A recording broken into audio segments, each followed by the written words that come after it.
Because you forgot Rolex, the new procedure I suggest is this. We go blackout and Rolex, and then you come in. Okay, so you want me to go off? No, you can be here. Oh. We do Rolex. Okay. Yeah, okay. Yeah, just so that we get it out. No problem. Yeah? Okay, yeah.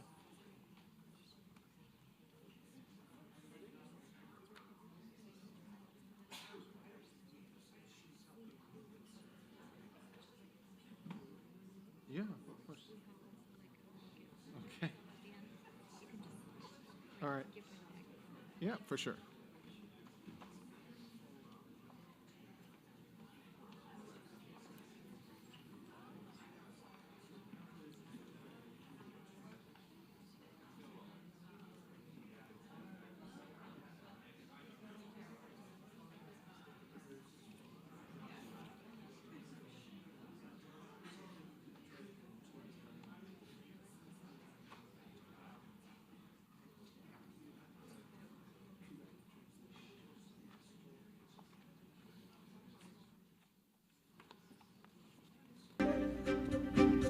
There's a sense of urgency that we all must do something. We shouldn't feel defeated. We can do it. Perpetual planet means protecting nature as if our lives depend on it.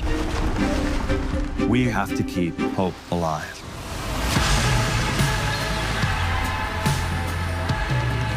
How can we use our skills to solve these global problems? I love for my research to have an impact in the life of people. It takes a collective effort from all of us to inspire, to educate. Putting all the knowledge together. Más gente involucrada, más gente. We are not going to stop until we get the job done. It was just the beginning. Fantastic.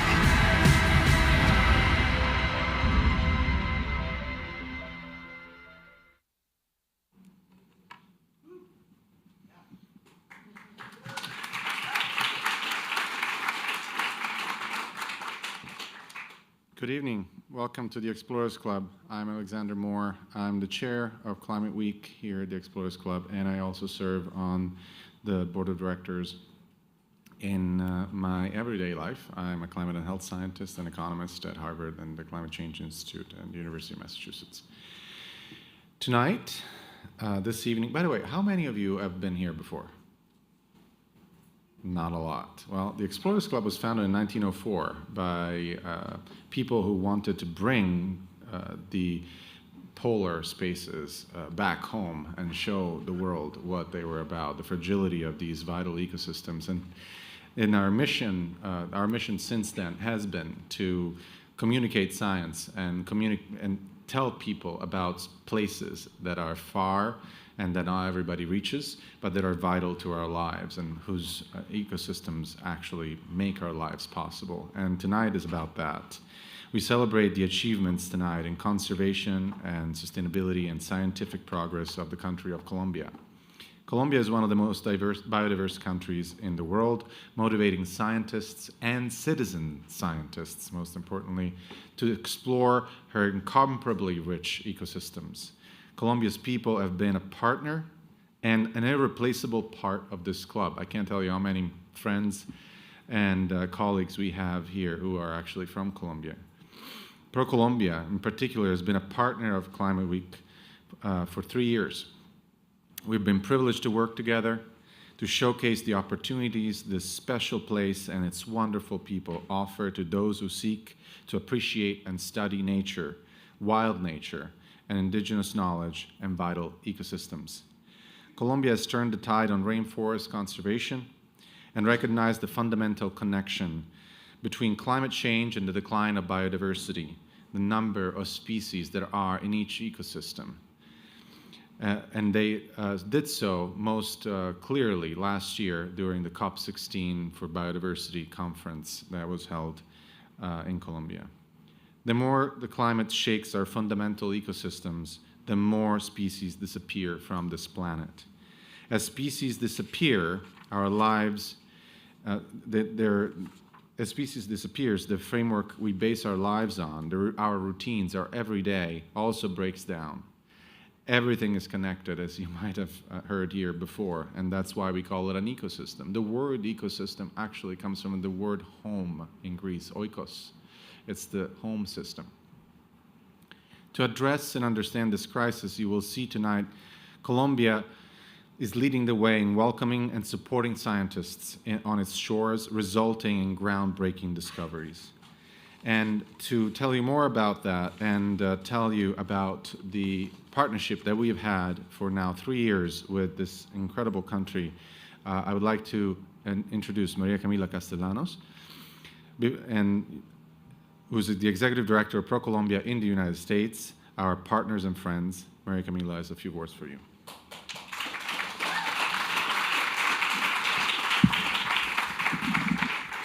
Thank you, Alex. Good evening, distinguished guests, partners, and fellow explorers. It is an honor to welcome you on behalf of Colombia, the country of beauty. We gather to celebrate not only the results of a unique scientific expedition, but a shared belief that the future of tourism is inseparable from science, conservation, and our duty to protect this planet. In Colombia, tourism is more than an economic engine. It is a conservation tool. The recent expedition with the Explorers Club, Coralina, Paradis the Color, the Daniels Foundation, and Marine Mosaic and ProColombia proves this. By mapping biodiversity through DNA samples in San Andres, you are helping us show the world that Colombia is not just a destination, but a laboratory of hope. With 10% of planet biodiversity, 2 oceans, big mountains, jungles, and ancestral cultures, Colombia is one of the most dynamic tourism destinations today. Last year, nearly 7 million travelers chose us, not just for beauty, but for meaning. Our commitment is clear. Tourism that helps communities preserve ecosystems and inspires travelers to be part of something greater. Tonight, surrounded by scientists, explorers, and leaders, I see the power of collaboration. None of this would be possible without partners like you. Visionaries who know that travel with purpose can change the world. Thank you.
You know, we have a membership of about 3,800 people who work either as scientists in the field or as supporters of science in the field, taking part in expeditions. And I think if you ask any Explorers Club member what one word to define themselves, I think a large majority of them would say conservation.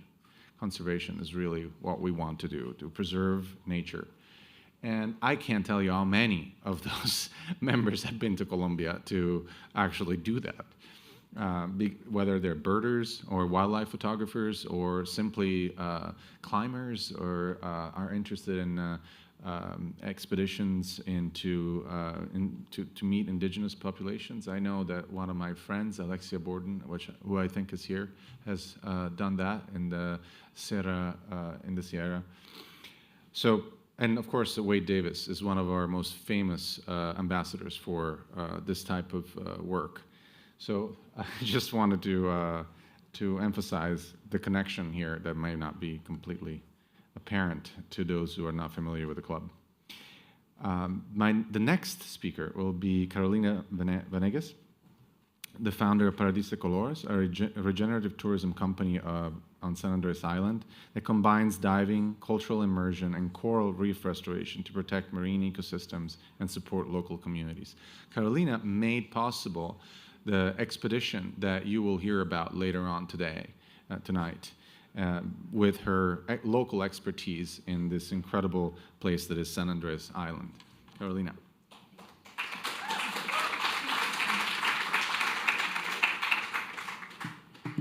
Well, good evening to everyone, and thank you so much for this opportunity to be here and tell you about our amazing country and our amazing place. Carolina Vanegas. I can define myself actually as a citizen science, citizen of the world that actually is absolutely in love of our country, our biodiversity, and in order to conserve and take care of everything that actually supports the life in our community, we are here supporting this expedition and always sharing this with you. San Andres and Providence Island, I'm not sure if you have heard about it. This is the Sea Flower Biosphere Reserve. We are biodiversity niche. We have a community that's ethnic community and holds itself an authentic personality. The Rizal community was the mixture of African roots made with slavery and here with the colonies that we had, and also hosts more than 180,000 square kilometers of marine protected areas. That makes us one of the biggest areas protected in biodiversity in the world. So part of what we are challenging right now, what we are facing, is that we are having a lot of stress by a lot of fronts right now. Climate change, the way that people is actually affecting us right now, the much amount of people that is visiting and don't taking care of what we do. And we are losing our biodiversity, our roots, and most importantly, we are losing our identity. So part of this moment that we are having in this time is what can we do? What can we do to support that this goes back and we can conserve it? Part of what we have at this moment is that we actually have a lot of population, more than 100,000 people, lives in less than 59 square kilometers of land, although we have this huge amount of biodiversity. The climate change is affecting us. We are losing our coral reefs. We are losing our species. We are having coral diseases like stony coral tissue loss disease that's actually killing a lot of corals. And also, part of the challenges that we have at this moment, it's including the climate change with the weather, the heating that we are having right now in the waters. We can do a lot of good with your help. We can also do these kind of science expeditions, help the community learn a lot of what we have. In the middle, you can see one of the stony coral tissue loss disease that's affecting our corals. But we also have the opportunity to help and support what you see in one of the pictures is actually abandoned fishing lines in the shore of the island. At this moment, we can partner with you. You can come here and you can have a lot of opportunities to discover and study our biodiversity on land, underwater. More than 2,300 species are right now identified underwater, but also we have around 1,900 that are on land, including birds, including lizards, crabs, endemic species, and others. And most importantly, our community.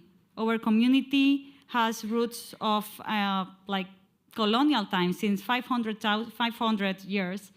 We were a Spaniard colony. Also, we were England colony at the time. And after that, we became part of this big Colombia that we are right now in this moment.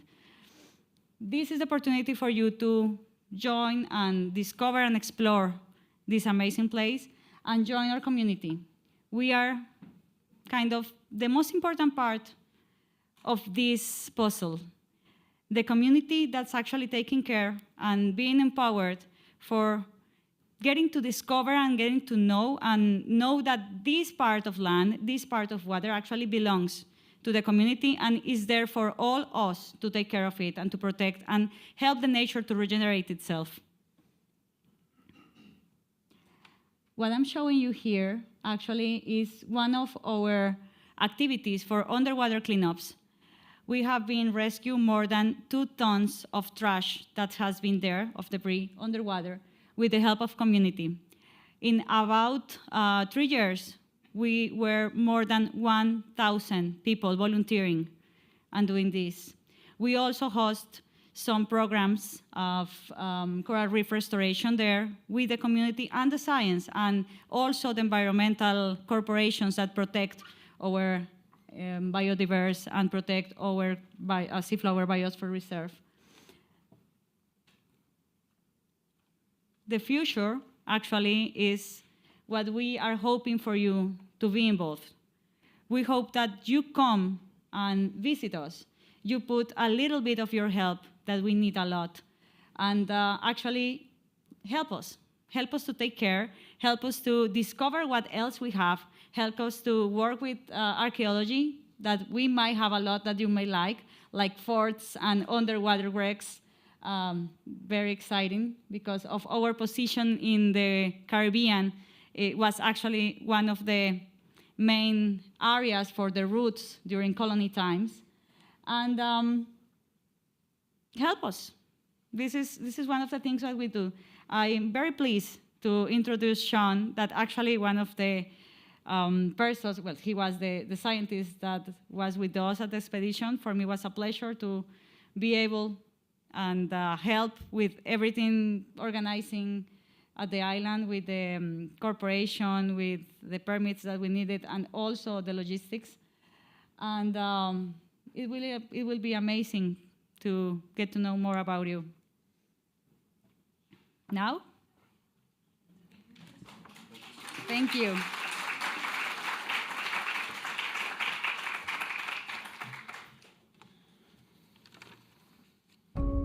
In the heart of the greater Colombian Caribbean, the San Andres archipelago emerges as one of the most extraordinary frontiers of marine conservation. Declared a UNESCO Biosphere Reserve in 2000, Seaflower protects more than 2,300 marine species, making it one of the most diverse marine ecosystems on Earth. Today, it is also the stage for a pioneering scientific mission led by the Explorers Club, Coralina, Pro Colombia, Paradis de Colors, Daniel's Philanthropies, and Marine Mosaic.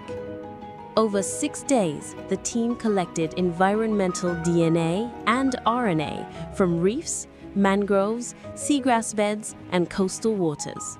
The goal? To test groundbreaking technology, capable not only of identifying the species present, but also of determining which organisms are thriving and which are under stress caused by climate change. This mission was not only scientific, but also deeply collaborative. Paradis de Colors led the local operation, weaving together science, community, and regenerative tourism. Coralina, the island's environmental authority, provided institutional leadership, ensuring international standards in research and conservation. Here, conservation becomes a shared responsibility, from local communities to international scientists, building a living model where tourism supports ecosystems rather than depleting them. We are here in the reef surrounding San Andres, collecting environmental RNA and DNA. This is the first field test using environmental RNA to perform biomonitoring of a marine ecosystem. We're using a new technique that is fieldwork friendly and that is extremely sensitive. We want to share this technique and the results of this expedition with stewards of marine areas around the world as another tool in their toolbox to better gauge the success of their protection policies and their restoration efforts. Dr. Bedingfield's technology reveals the biodiversity of the ocean in unprecedented ways. For San Andres, this could mean becoming a global hub for scientific tourism, where conservation and exploration meet, and where Colombia leads by example. The results of this expedition go far beyond data. They lay the foundation and stand as a model of biomonitoring and restoration, where science guides conservation and conservation drives sustainable tourism. This work also positions Colombia on the international stage as a leader in sustainable tourism, marine science, and innovative conservation practices. The sea flower biosphere is a sanctuary of biodiversity, a symbol of what is possible when science, community, and conservation unite. Colombia, the country of beauty, is now also a country of solutions, offering hope for the future of our planet.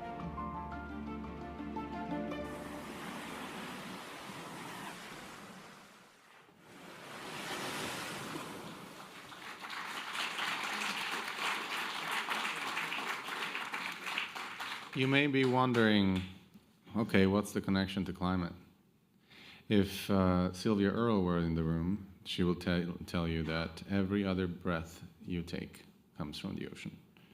And the health of the ocean and the health of marine ecosystems is absolutely fundamental for our health as well. That's where we get most of our oxygen. It's where most of the temperature, most of the heat from the sun goes. It's the only reason why we're not frying. And it's where a lot of the CO2 also goes. So that is the climate connection here. And to tell you more about how we monitor that health of these ecosystems, I want to introduce our fellow and my friend, Dr. Sean Bedingfield. Sean is a world-renowned scientist who doesn't believe science should have borders. He has published on water science and ecology, AI modeling of chemical interactions, and genetic therapies for the brain. He is senior advisor at one of the world's premier drug companies, where he specializes in medicines for incurable diseases. He felt that, as many of us do, that it is necessary to contribute however we can to find solutions to climate change.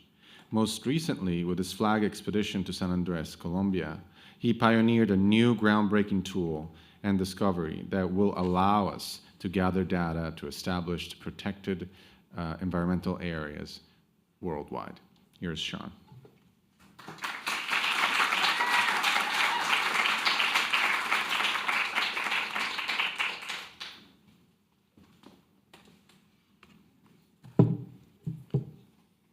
Thank you, Alex. And thank you especially to Carolina for being such an amazing hostess and guide in your home. I was really touched by the natural beauty of San Andres, but also the unique representative example it is for the human struggle to survive sustainably. And throughout our interactions with people across the island, people, their everyday lives are so close to nature.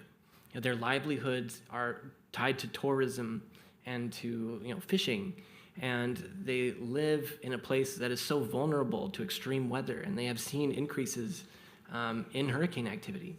And you can see in the average person on the island real concern about the climate, about how their world is changing, and about their future. And it gave us all the more sense of purpose in our expedition. Now, I want to take a brief moment to share this figure that has haunted my mind for the last few months. And the x-axis here is environmental stress. Now, what this is showing is when an ecosystem collapses. Now, the preferred state of an ecosystem, state A, is diverse, robust, and you can actually apply quite a bit of stress before much happens, and that's to be expected. These ecosystems have co-evolved to encounter environmental stress and respond to it. The food chains recalibrate. There's automatic correction built into the system, and they bounce back without issue.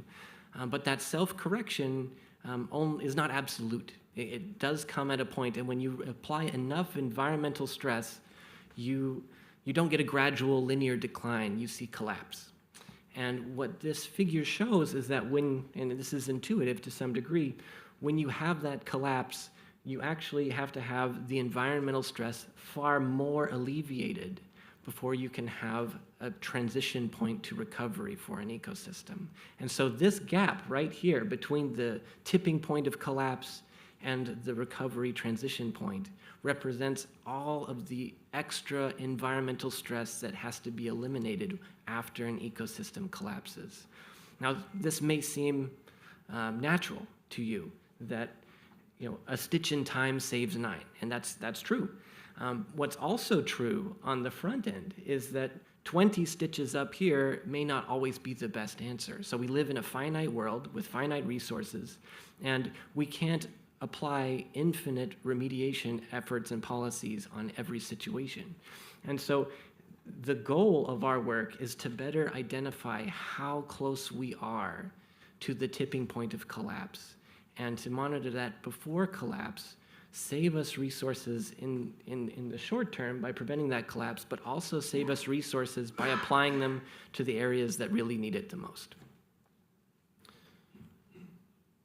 And the technology that I'd like to introduce is genetic environmental monitoring. Now, I will start by talking about environmental DNA, or eDNA. I know many in the room here are quite familiar with this, but this is DNA that's in the environment. This is DNA that's expelled with cells as an organism eats or breathes or poops or sheds or reproduces or bumps into a rock, and that just ejects those cells, and they're just there, like a crime scene. And this, like a crime scene, you can tell what species have been there, but also each organism is usually distinct in its DNA, and that gives you a chance to count the number of individuals. And we have club members like Natalie Schmidt, who uses eDNA to track big cats in the jungle in a really passive, non-invasive way. Really cool.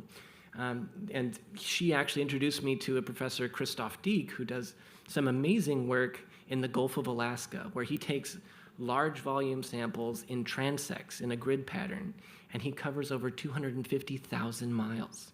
And his recent publications show that with these water samples in these cross sections, you can actually get validated, consistent results that the floating DNA that you can catch is representative of the actual populations that are present. It's like magic. I'm very excited about this. And so what could we add? Here we are, it's getting more and more established. What are we hoping to add in this expedition? And that is environmental RNA. So without getting too deep in biology 101, because it's been a while for some of us, we can imagine that DNA is the memory on your phone. So you have your favorite song that's stored on your phone, and when you have a bad day, you go to your phone and you start the song, and then you hear the sounds, and then you feel better. That's the code. And so the DNA is the storage that's there, and then the RNA is the transient, temporary expression of that memory. So the memory is still there. The memory doesn't change, but hearing it is just something that happens very briefly, and that's what it's supposed to do, and that's what it does in our bodies. So if we were to take a sample of your blood and ignore all the other clues that are present, we could look at just the RNA expression of your cells, and we could tell you if you've had a meal recently. We could tell you if you've had a fatty meal recently. We could tell if you've recently fought a chronic infection, if you've had major physical trauma, if you are starving, if you're stressed out. All of that we can see in your RNA. And the same is true if we look at RNA that's present in the ocean. Now, why hasn't anyone done this yet? Well, as I said, it's very ephemeral. It's very transient, and that temporary nature is because it's only there to express the genes for a certain amount of time and then degrade. And so, because of that, we can actually see how within hours. You know that if the RNA is there, the species has been there within a day. So you have a much more finite time stamp than you do with environmental DNA. And we talked a little bit about things like metabolic rate and stress responses that we can also monitor here, which means that instead of looking at an ecosystem and saying, we have fewer polar bears, we should fix that. We could look at an ecosystem and say, our polar bears are not having a good time. How can we fix that before they're not there, right? This is the kind of leap that we need to start anticipating changes within ecosystems and intervening when it's still easy by comparison with what we're doing now. And what I get really excited about as someone in genetic medicine is that by looking at this RNA expression, we can also learn about gene combinations where maybe you play 5 different songs on your phone at the same time. I don't recommend it. But this could be the kind of special combination behavior that some coral species have figured out in order to survive in an increasingly extreme environment. And we could use that information for genetic intervention in ecosystems that haven't found that secret combination yet. Now, this is essentially the difference with eDNA of a stethoscope versus thorough clinical blood work. We're going from is this patient alive or dead, or how is this patient actually doing right now? That's the difference that we're pursuing. And so we took over 20 samples. We went all over the island. We went underground. We went into an aquifer where there are reports of a undocumented blind cave fish, which we are excited about. We went into the mangrove forest. We saw places that were near point source contamination, as well as some that were quite pristine. We went to many different gradients of coral reefs, both vibrant and healthy, and ones that had stress but had been remediated to some degree, and others that were not doing well at all. And we also compared with artificial reefs. And we took all those samples in these pipes, which nobody at any border likes this, if you can imagine. So we got to have many conversations about climate change with people that didn't know they were going to talk about that today. And what we found was that our yield was just what we wanted. We have very robust yield. We have enough RNA and DNA that we can run all the tests that we want 10 times over. And this is important for our limit of detection to be quite low because, as I said, this RNA is very transient. And we had good quality standards. And we did lose 2 of 22 samples thanks to the Boston Logan Airport luggage handling system. But that's excusable with prototypes, so that's okay. So now what? Well, we've actually partnered with Nature Metrics, the prominent company that's focused on using DNA monitoring for the environment. And they are offering us third-party validation for what we're seeing so that people know this is real. This is not just us. This is a new method that can be used to resolve this issue.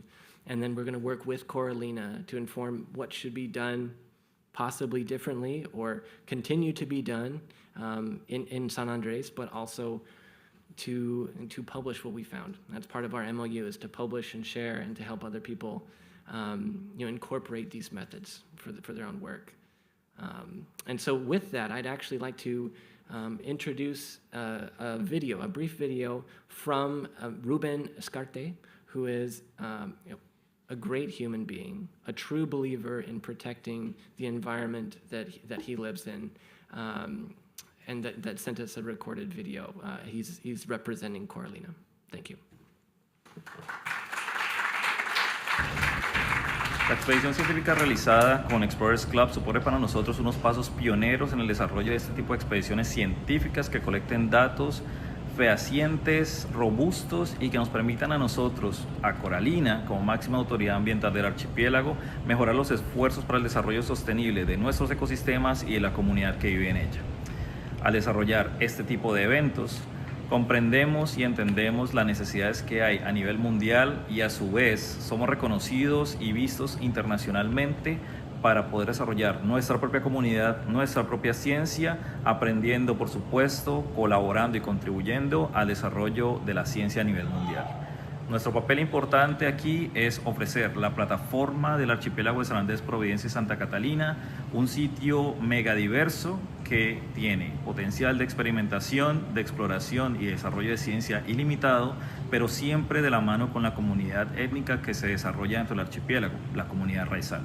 Nuestro objetivo finalmente es desarrollar una reserva de biosfera seaflower sostenible y que en el tiempo podamos nosotros mostrarnos ante el mundo orgullosos de todo lo que podemos desarrollar y que hemos desarrollado a lo largo de las últimas décadas. Okay.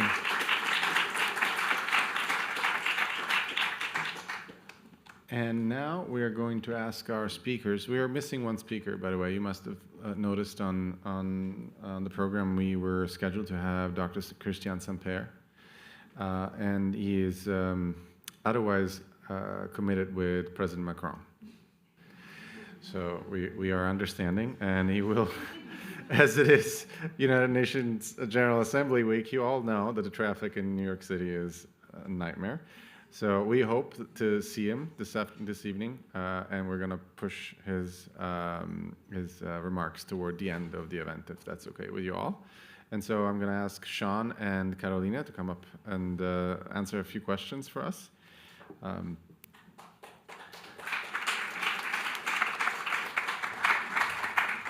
all have to turn on your microphones. So, all the questions that I had prepared are all wrong. So I'm just going to wing it. And that's why I have the privilege of the chair. What are you doing? I'm the only one who stands.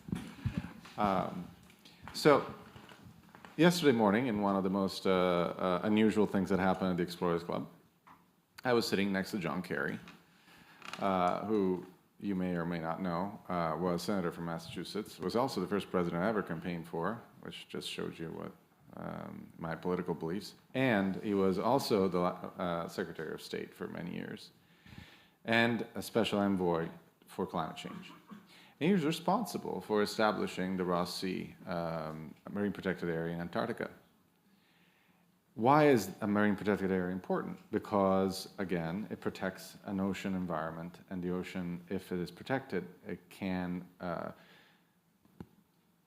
really help with climate change. It can really absorb more CO2. It can really lock that CO2 in without going into the specifics. A thriving ecosystem really can't do that. But we need data. So how can this new discovery, this is groundbreaking discovery, right? It's the difference between having life insurance and having health insurance. Life insurance, you're dead, here's a check, and it's not a lot, right? It's not, but health insurance actually will make you better, right?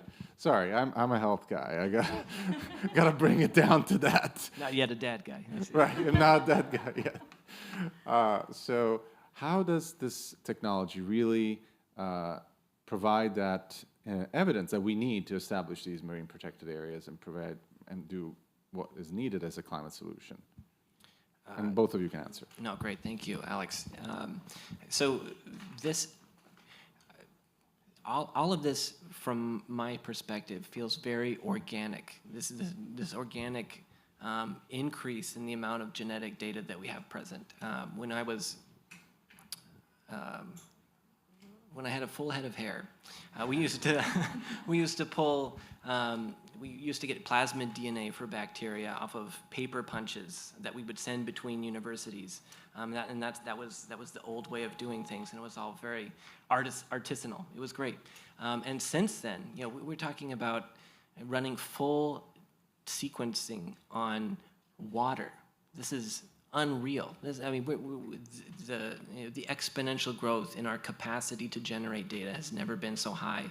And every 5 years, a zero drops off the cost of the whole process. And so, what's been great being in research and development for medicine is that we can use these tools when they're kind of expensive.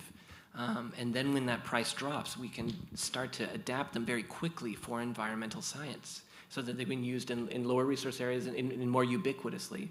And the hope is that we can provide more data, but also easier ways to digest that data. Because I think we're quickly running into that issue too, that we can't digest the data. And we talked about getting this full health picture of an ecosystem. It's very daunting to think about it. How do you process that information? And the hope is that in 5 years' time, that it's really boring, that all of this science fiction just seems very banal and routine, and we just submit it, and it runs, and it's cheap, and at the end of the day, there's a couple things that are flagged by the software, and it tells you, oh, you might consider this, this, and this, and then you just make an easy decision. So the hope is that it runs in the background, it informs decision, and it minimizes wasted resources. Well, thank you. I think from my perspective as a citizen, as a user, for us, this technology can confirm things that we have been thinking that is happening. Like, for example, that our biodiversity is dying because of the stress that it's having, because of the water is so warm these days, like 31 Celsius degrees instead of being 28, for example. For us, it's easier if we have the tools and the data and have access as a community. We don't have to be scientific persons that are actually being involved all the time with the technologies, but having someone that can give us the access to get to know helps us as a community to be more aware of our actions, what we do, what we can do to help, to protect, to reverse what we are doing wrong, and also discover new ecosystems as the cave, the aquifer that we discovered. We haven't had any tools to check that and to get to discover what is there and the importance for our ecosystem, but obviously we haven't until now. So we are actually thinking having this information, having these new tools can drive the community to be more empowered and more protect and more aware. And, well, obviously, more happy with that. We will have home anyways. It's an interesting point you make, Carolina, that you all are noticing changes and nobody else is actually believing it, right? It's kind of where we live as a society now, where we all know, isn't it hotter? And then you look at the rhetoric and the media, and you don't actually see that as a news headline because somebody's hair is on fire at the UN, or their teleprompter stopped working, or the escalator stopped working. All signs, I think, and so this data actually provides the backing if you actually know and trust science, right? Which is an if today. But governments actually use this data, right? And I want to take this a little bit more personal because you two have a story, and each and every one has a story in this club. Every one of the members knows that and believes that they should have a TV show made about them. And you know, no, but it's true because we all have a story. It's an important story. So Sean works at a drug company. How did you come up with, oh, I want to do this? And how could others do? Yeah, exactly. Tell others to do the same. So this may come as a surprise, but while you work on incurable diseases, and if you're lucky, it goes through clinical trials, and then you get to really change people's lives in 15 years, right? I mean, the process is so long, and it's and you feel the urgency of the patients that are suffering. You do, you feel it, but I mean, we're all the patient, right? We're all the patient, and the urgency is mounting. You know, this is our chance to prevent a level of collapse, right? And if it just came out of conversations, you know, I mean, you know, Alex was actually a mentor, you know, getting into the club, and you know, he introduced me to some great people. Others introduced me to some great people, and you know, you start to hear what the needs are, and you start to see gaps with what you can bring. And so, you know, I think that's what people need, is an opportunity for enough discussion to figure out what they can bring to the challenge. Yeah. So the reason why I asked that question is I sponsor Sean. It's the club. And we usually, as you probably noticed, we have many sponsors for Climate Week. And usually the evening is all about them. This year, not intentionally, again, most of our speakers are actually fellows of the club or members of the club. And this is a perfect Explorers Club story, because as I was sponsoring Sean, and as we were having these conversations, I was also working with Colombia on last year's event, and we were trying to establish an expedition. And this is how this came together. So an incredible discovery, new technology applied in the most friendly country to this type of project right here. And Carolina is the reason why we were able to sample and what do these places that you've taken, Sean, mean to you? You were whispering earlier to me that one was your home. Why did you take him there, and what do they mean to you? I was born and raised at San Andres Island, and I think I'm one of the lucky ones in the world because I discovered the ocean, the underwater world, with coral reefs and the abysm and the fauna and flora underwater when I was 7 years old on a submarine. And then I started to dive at 10 years old. And then that was my playground. And with time to time, that was part of my life, you know, the scenario where I spent most of my life. And then I went away from Colombia for a period of my life, and I came back, and it was changing. The community was changing. People was telling me, oh no, San Andres is no longer beautiful. And I started to rediscover what's going on, what's happening in my home, you know, because I grew up in an amazing place where we had a lot of beautiful fauna and flora and coral reefs and sharks and fishes and a lot of beautiful things. I can have fun in 1 square meter looking what is there. But then I started to discover that people doesn't know. People were disconnect with our own areas, with our own paradise, that for others in the world is kind of a picture and something like maybe we'll never get the chance to know because possibly we'll be dead soon if we do not do things in order to protect it. How did you get into a submarine at 7 years old? Because of my family. My family used to work with tourism, and they were part of the team that does the logistics and happy faces with filmmaking. So I was part of the TITS, and every time that the pilots of the submarine has extra availability, they call me and my sister and my cousins, and hey, we have place, come and join us. And I ran against I crossed the street and ran by the pier to get inside the submarine before my mom says no. Practically. That is a very Explorers Club story. Yep. All right. We are toward the end of our event, but I want to ask a question that that's never asked of speakers, and basically is what is the message, the thing that you would like people to ask you, people to understand about your activities, your exploration, your life, in your case, Carolina, in San Andres, but also obviously well beyond your expertise goes beyond that. What is the message that you'd like people to hear? I think the most important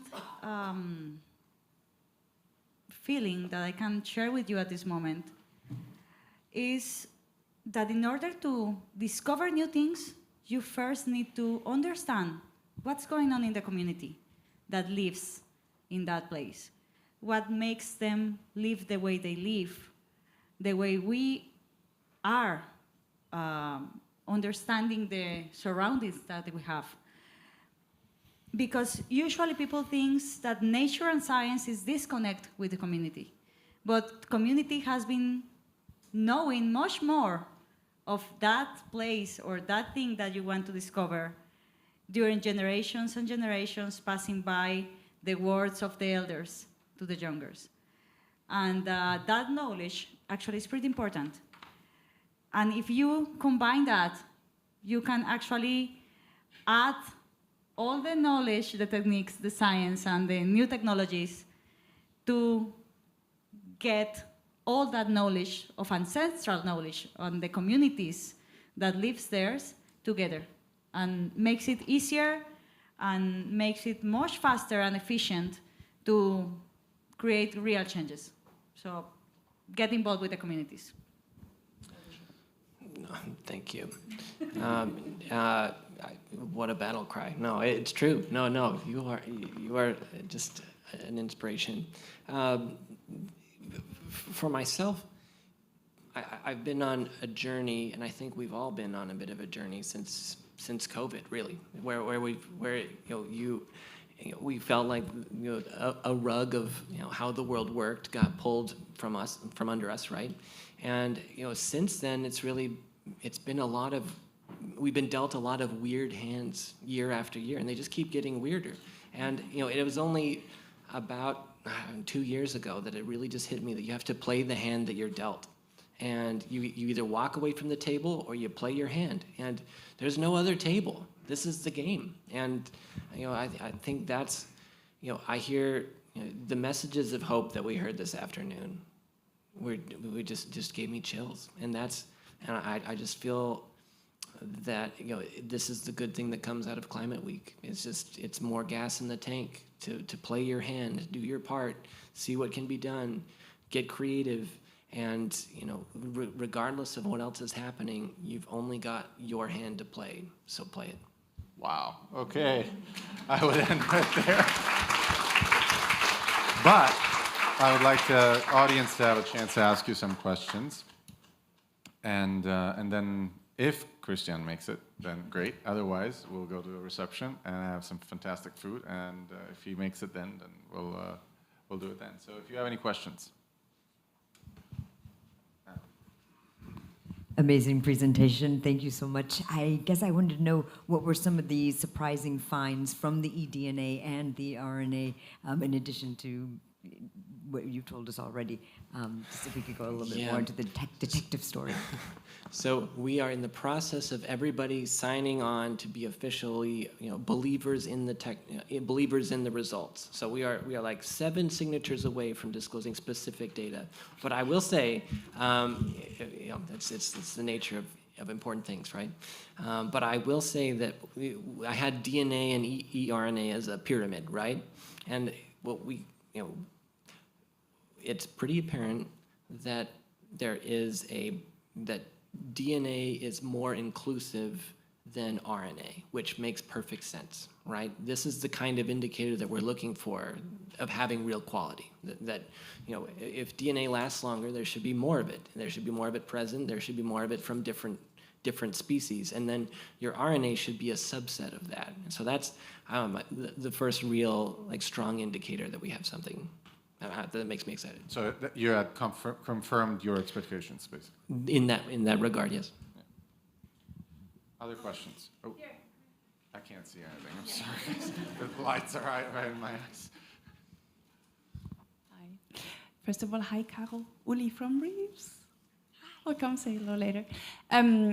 It's actually following on this question a little bit. As an old ocean aeronomics person, I know the hard part begins comparing your sequences with the databases, what is even in a database, and what is an unknown. But my first question is, because eRNA, I'm guessing you're targeting specific genes. How many genes have you selected? Yes. Or are you doing a full RNome? So you can do the full RNomics, and that's annoyingly expensive, right? But I think when you're developing methods, you kind of have to, right? But yeah, the magic comes from, and like you said, we also don't have complete databases of what's in the ocean, or a lot of this would be kind of pointless, right? So the hope is to contribute to those databases, but at the same time, in the cases where you don't have specific matches that help you make sense of what you're seeing, we do have all of those conserved sequences that go down kingdom phylum and all that, right? And that way we use primer libraries to try to tease at that. And what that can also do is give you a much cheaper way to process that. So yeah, primer libraries, an important part of development. And then you've selected 10 metabolic genes or 10 stress indicator genes or exactly. along those lines. Exactly. Yeah. Exactly. Okay, good luck. Do the samples survive? I'm sorry, I'm not a biologist. I'm a chemist. Do the samples survive? Can you do more later if we give you more funding? We do make them into complement. The RNA becomes complementary DNA, and then you can just keep it in the freezer forever. Okay, that's what I was asking. So there are more grants for you up there. Other questions? There you go. Hey, thanks. How cool. Sean, do you see this working in terrestrial landscapes as well? And how? How? No, that's a really good question. So right now we're passing large volumes of water over a membrane, and the buffer is tuned to be better preserving at tropical temperatures for a long time, so that should stay the same. There's also just the salty nature of the water that you're dealing with, and so there's some accommodation for that. I don't know. That would be really cool to just soak, soil in it and just extract from there. I don't know. Let's talk more. Let's try it. That sounds great. All right. Other questions? Oh, there you go. Hello, just an idea. Mauricio here from the New York Botanical Garden. It could be possible to do it perhaps with the water from the rivers. And in that way, you would be collecting vegetation and fauna from the forest. Have you thought about that? Yes. So river collection is actually much more established than ocean water collection. And there's a couple theories behind that. The biggest reason being that there's a lot more money and legislation focused on freshwater bodies than there is for saltwater bodies. And so this method, this technique is already approved as policy in the state of Texas. So if you want to build near an aquifer, you have to get one of these tubes and you have to fill it with water from the aquifer to look for local endangered salamanders. And what they like about that is that the limit of detection is really low, which is good.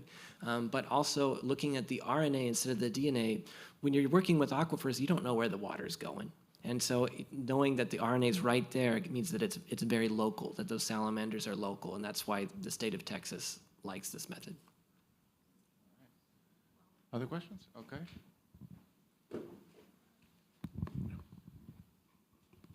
This is a fairly pedestrian question, but I feel like some people in this room might like it. Was there a reason why in the tourism video the Poseidon statue wasn't included? The statue of Poseidon that's in the scuba? I think we didn't visit the scuba place called Poseidon. We were very close though. We were at a place called Nirvana that's a little southern than that. And we were not using that site specifically because Coralina, the Corporation of Environmental Care of the island, didn't point us that place specifically because of the conditions of the ecosystem that we were tracing.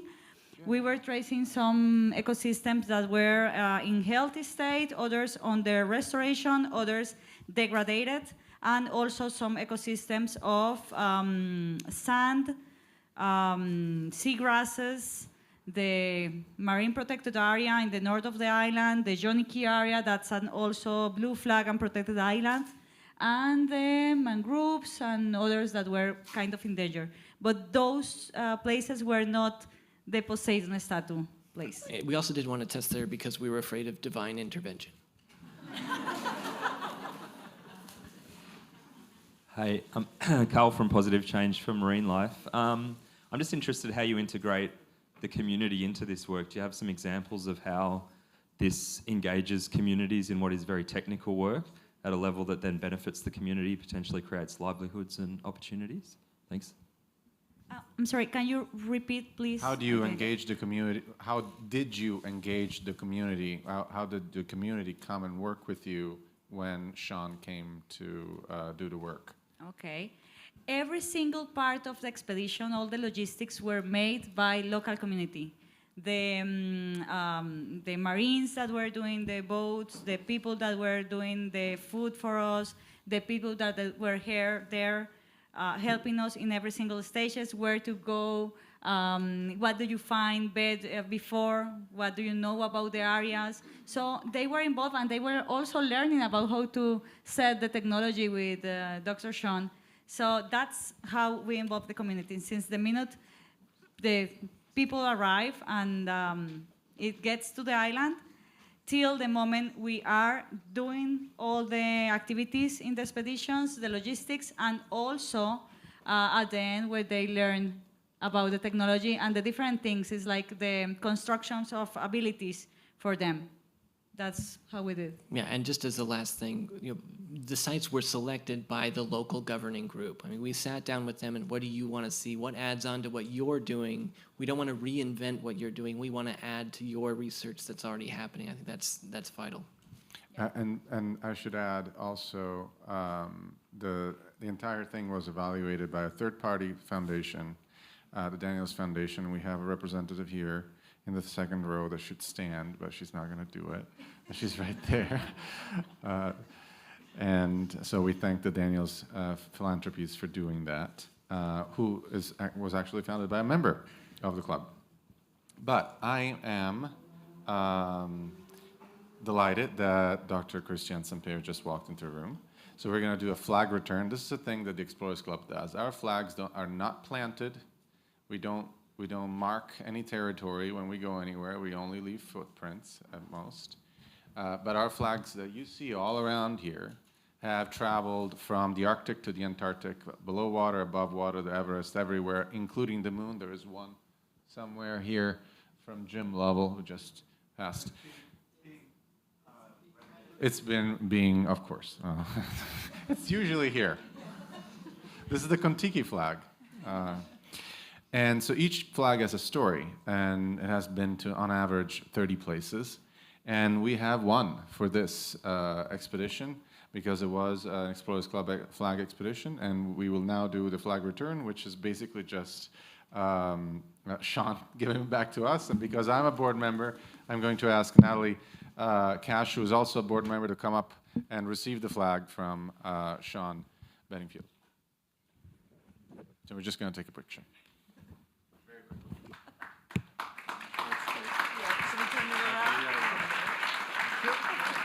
We have instructions on how to hold the flag.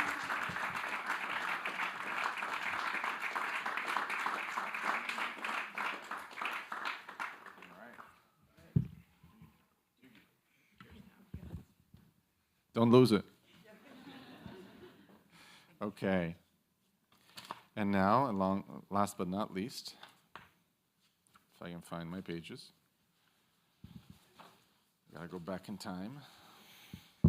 Sorry. Okay. Gotta clean the room here for him. It is my privilege to introduce Dr. Cristián Samper, the Managing Director and Leader for Nature Solutions at the Bezos Earth Fund, overseeing the fund's projects related to the protection and restoration of nature, as well as the transformation of food systems.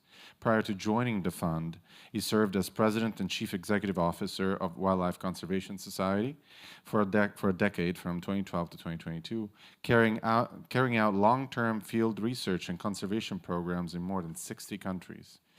Prior to joining WCS, Dr. Samper served as director of the Smithsonian's National Museum of Natural History and was also the founding director of the Alexander von Humboldt Biodiversity Institute in his native Colombia in 1995.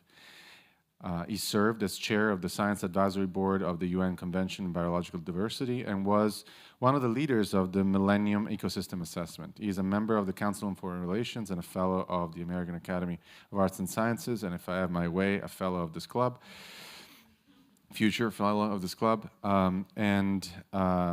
He received his master and PhD from Harvard University, which, you know, I'm a little partial to. So please come up here. He's going to have just a few words for you.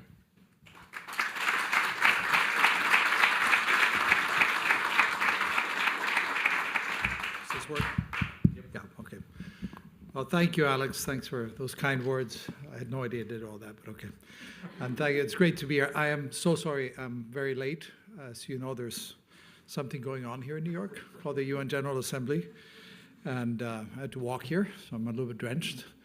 But the reason I was late is I actually just came from a very important event where we were marking and celebrating the ratification of the High Seas Treaty, the biodiversity beyond national jurisdiction.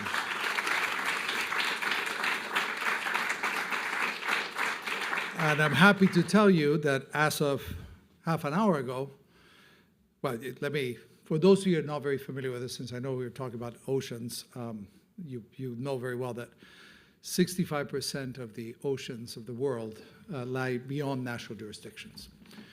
And after 20 years of negotiation, this global agreement was reached 2 years ago. And it was open for signature here exactly 2 years ago at the UN General Assembly. And I'm happy to say that as of yesterday, 143 nations, including the United States, has actually signed it, which is an important step. But there is a but. But the way these things work in the UN, signing is the easy part, then you have to ratify it.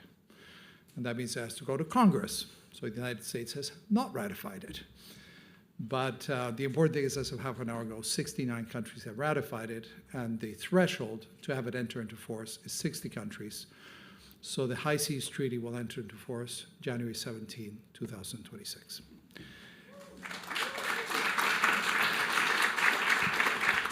Now, the important thing that this will allow us to do, I will come to Colombia, I promise, but I just came out of this event, so I have to talk about it. The important thing about this is this treaty will, for the first time, allow us to create marine protected areas in the areas beyond national jurisdiction.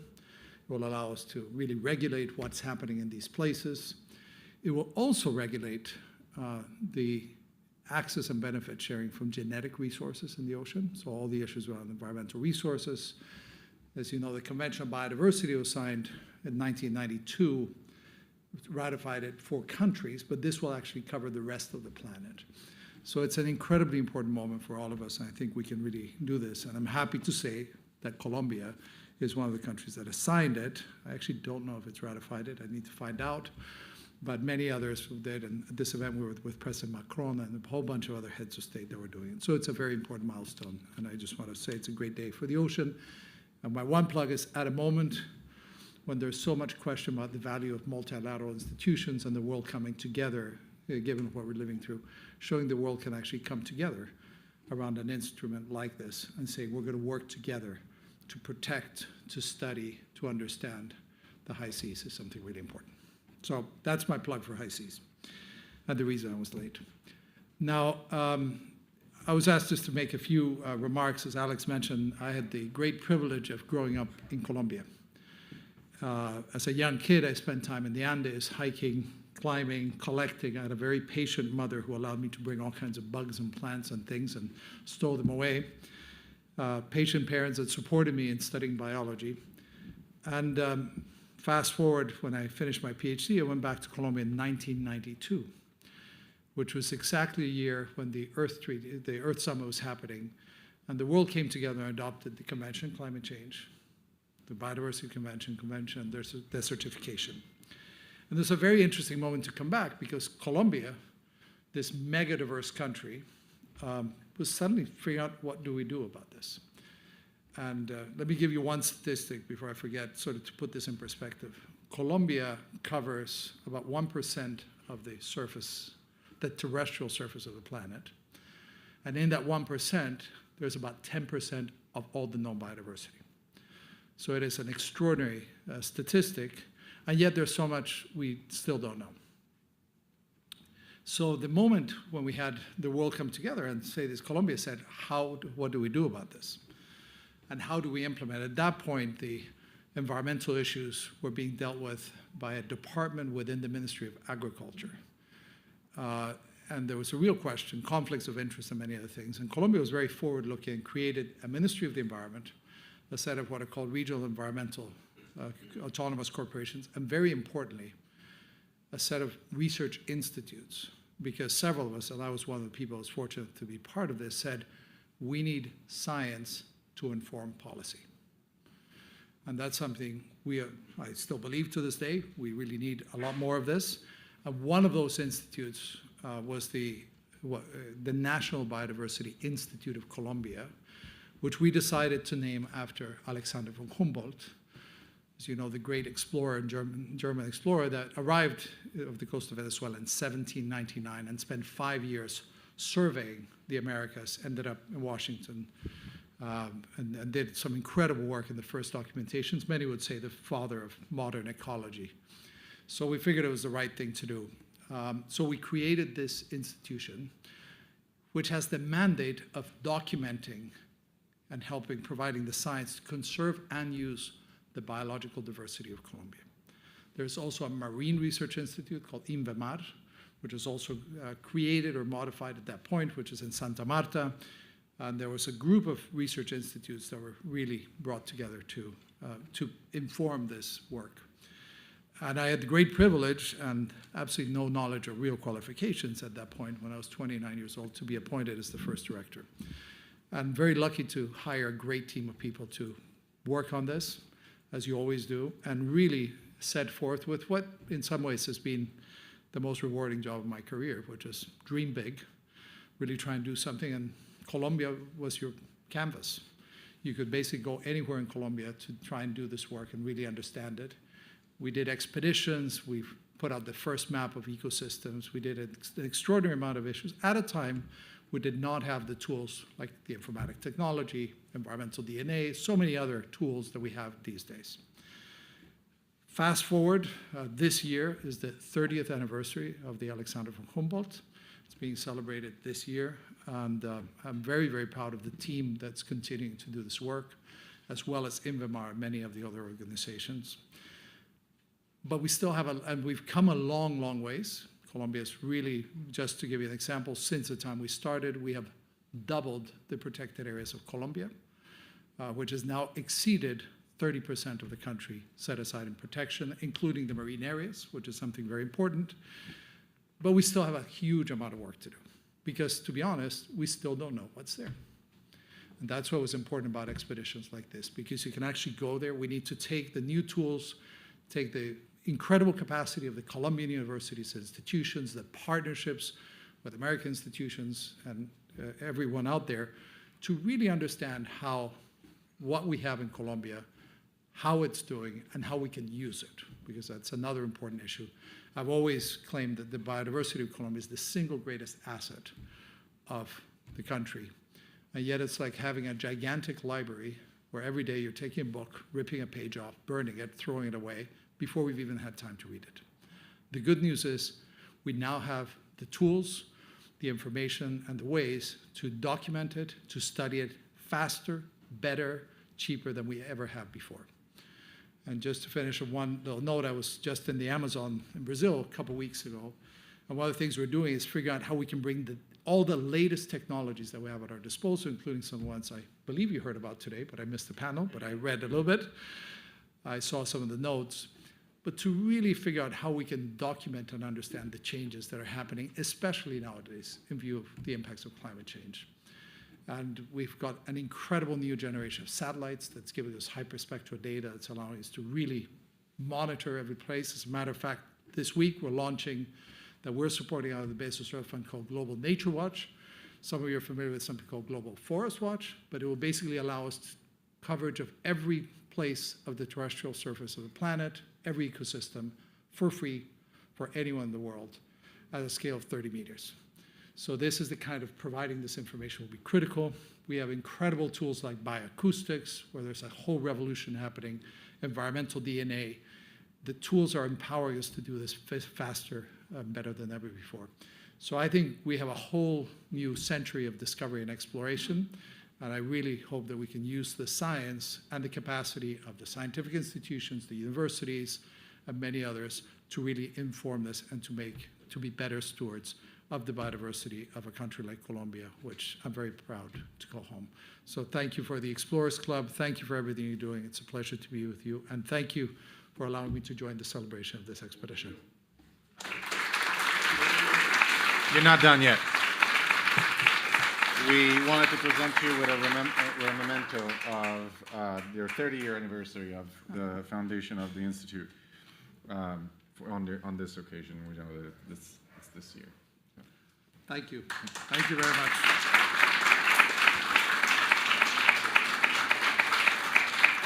Maria Jose, you're not getting off. Ben. I know who are some of the partners in crime here. Come on, Maria Jose. And Alex, I know these would be great partners. Come on. But wait, there is one more thing. It's the Steve Jobs moment. No.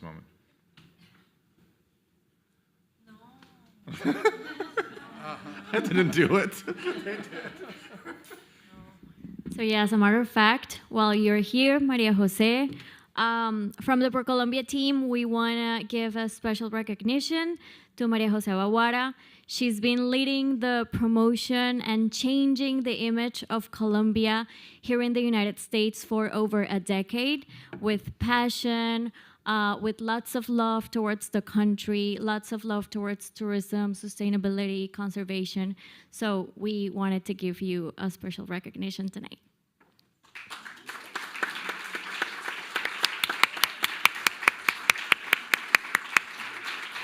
Can we take a picture with the team? Oh my God. Okay, this is really unexpected. Certainly, probably one of the greatest places to celebrate that. It's ending my tenure after 19 years with the Colombian government and in the international promotion of course, my home country. And I was going to ask the question, it's like, did nobody wonder why was ProColombia, which is the international promotion organization or the tourism team, why are we here at Climate Week, right? And it's like what inspired us to be here was really the fact that we took responsibility and we took really seriously that great asset and the biggest icon of Colombia, or the only icon that should be celebrated, is our biodiversity and our cultural wealth. And in light of that, we did embrace Climate Week and the great work of Alex as the chair, and as a spot to attract or to provide the space to have these conversations on why does it matter to protect the environment on many levels, and how conservation or tourism should be a vehicle for conservation, and how science should inform policy, and how we should hold all our targets on a sustainable standard, or all our commerce or performance, economic performance targets on a sustainability or environmental standard. And that's something that it's hard to undertake on as a government, because they all want the typical measurements of success, and that we don't have time for that anymore. So that's why we're here. And so thank you so much for this. I was not expecting it. That's like, I used to have a lot of control over what happened tonight, and this was not expected. So thank